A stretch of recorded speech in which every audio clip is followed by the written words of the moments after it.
Plenty of great receivers in this year's draft. How many will go in round one? The Chris Sims Unbuttoned mock draft has 4 receivers taken between picks 8 and 21. The PFT mock draft, which I had absolutely nothing to do in the compilation of, although I will take the credit if it ends up being even remotely right, has 7, starting at number 11 and lasting all the way until number 29. 7 would be a record. MGM, it would tie a record, 2004. MGM has the over-under at 5.5 receivers drafted in round one. Obviously, Chris would take the under. I would take the over. And you know, here's the challenge. With so many receivers available throughout the whole process, and Eric DeCosta, the Ravens GM, said not that long ago that you can find a starter in round 5. You got to really love a guy to use a first-round pick on him. It's almost like the running back dynamic. Why do you burn a first-round pick on a running back when there's going to be plenty of them available later, Chris?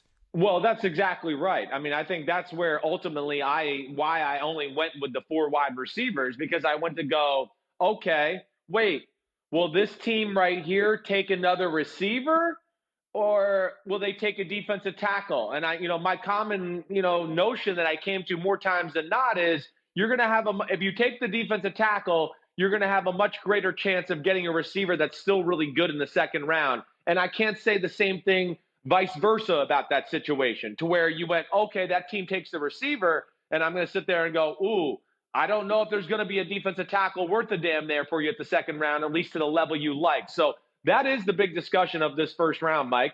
And just to your mock draft, just the 2 guys, Brandon Ayuk from Arizona State. When I got done with my mock, I went there. It bothered me all night. One of our producers, Pete Demolitolitis, right? I sent him texts like, man, it annoys me I don't have Ayuk in the first round. I think he's on the cusp there. I really do. But ultimately, I think you're going to see another huge run on receivers in the second round.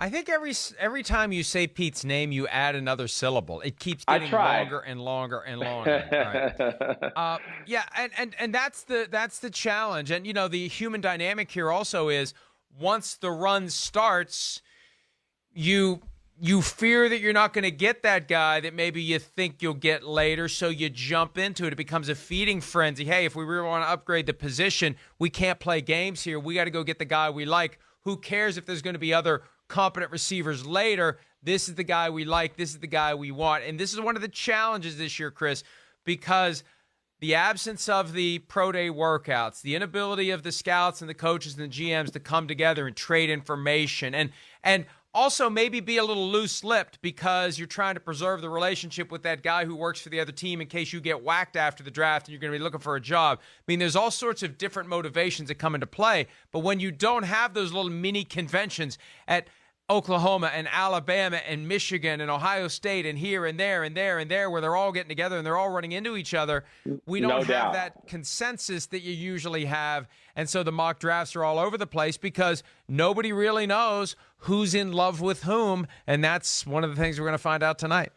Well, no, and you're right. And, also to the fact, Mike, with these receivers, there's so many good ones and so many different types of good ones, right? So it's going to be beauty in the eye of the beholder. There's some teams that are look at it and go, oh, man, I love this receiver. His size is special. Another team's going to look at a receiver and go, man, I love his smaller guy, his quickness, his jitterbug ability to do those type of things. So, Mike, the big thing to me, the 3 receivers that are, I think at least are in play for that first round conversation. You got 2 of them on there. Brandon Ayuk, Michael Pittman Jr., T. Higgins. Those will be the 3 guys to me. I don't think Laviska Shenault is a first-round talent. I could be wrong. But either way, those are the 3 receivers that jump out to me. I would, if I'm a betting man, I would obviously take the under. Again, I think that offensive tackles, defensive tackles, the really good ones, they're going to be at a premium here. And I think people are going to make more of a play for them when we get into the 20s than they will the receivers because of what you already said. There's going to be an abundance of them to be had in the second and third round.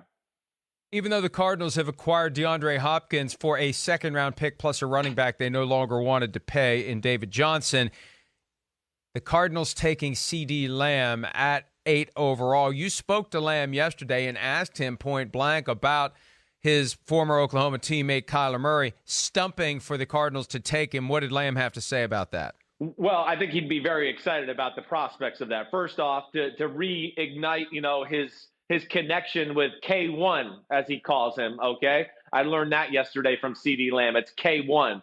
That's how we talk about Kyler Murray. But I think he loves Kyler Murray. Of course, he knows the offense, Mike, and he's ultimately excited because he views himself as a very similar player as DeAndre Hopkins, and then the ability to learn from DeAndre Hopkins and Larry Fitzgerald.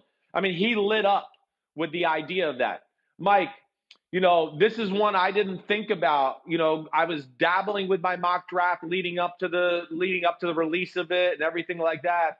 And I had somebody who I trust who said there's a common notion around the NFL going around right now that, the Arizona Cardinals, they might just go Golden State on everybody on the offensive side of the ball. We got a quarterback that's 4-3. We're going to spread the field out. We got Kenyon Drake next to our quarterback. He could spread out as a receiver or just be a guy that comes out of the backfield. And then we got Hopkins, CeeDee Lamb, and Larry Fitzgerald. And I'm missing, the other kid they got from Andy Texas. Isabella, too. Andy Isabella, the kid who's the other one? Christian Kirk. Right. They are loaded at receiver. They'd have to move somebody. If they get CeeDee Lamb, you don't have enough spots on the field. They got to put some weight on one of these guys and let them play tight end or tackle, for crying out loud. You've got Fitzgerald, Hopkins, Andy Isabella, Christian Kirk, and then you add CeeDee Lamb to that. It's mind-boggling, I understand. But hey, it gives you maximum weapons for K1. Mike, and it's the same conversation we're talking about with the Chiefs might trade for Henry Ruggs. I mean, hey, Cardinals, I don't think this is a dumb idea to go to CeeDee Lamb. First off, Larry Fitzgerald, this is it, right? I mean, maybe another year after this.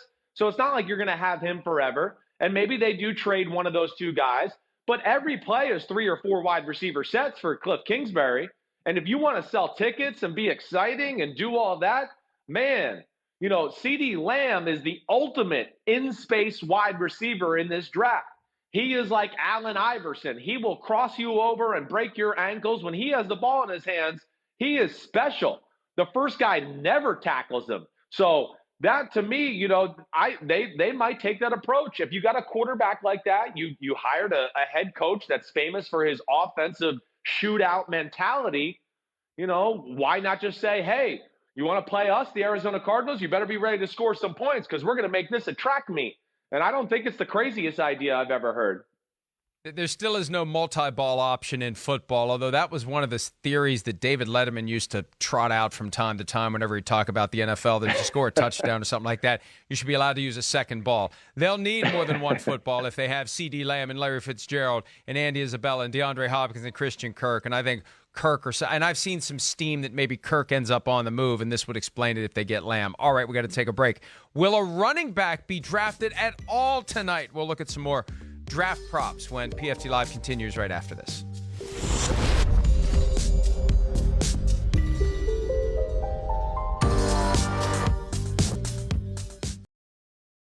Hi, I'm Mike Tirico, and thanks for watching. Make sure to hit subscribe for the latest news and highlights from NBC Sports.